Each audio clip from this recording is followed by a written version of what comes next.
Efforts have been made over the years by Guma and other partners to improve access to sufficient clean water in the city.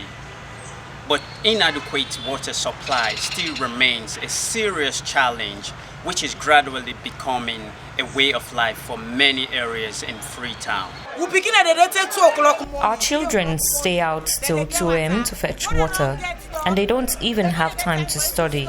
Lifting off jerry cans almost every day hurts my back so much. Our taps here are supposed to run on Thursdays from 2 p.m., but sometimes no water. The Vice President recently launched a project that installed big water tanks here.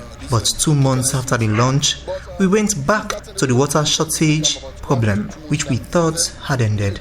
We have to go out at night and cut water pipes to fetch water. We had like 5 steel taps, but they were all shut down. The concern by residents and previously by stakeholders of the Aberdeen community prompted a visit by the leadership of the water sector. There are 2 key areas where there is no water flowing. One is Sosota and the other is Crabtown.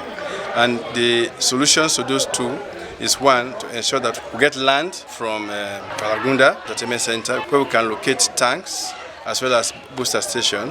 And then the Crabtown area as well, we need to have a line coming from a bigger pipeline coming from the bridge area, and then that can feed into Crabtown. We realize in this particular area where we are not getting water for quite some time because the valves were locked and people were not getting access to it by those who are regulating the valves. So what we've intended to do is to make sure that community members are involved in operating, the operation of the valves, so that we have young guys who will be working with the valve operators. In response to one of the problems, Guma says their workers are not aware of the obstruction. Some mischievous people in the community are shutting down the valves, sending water to some particular areas.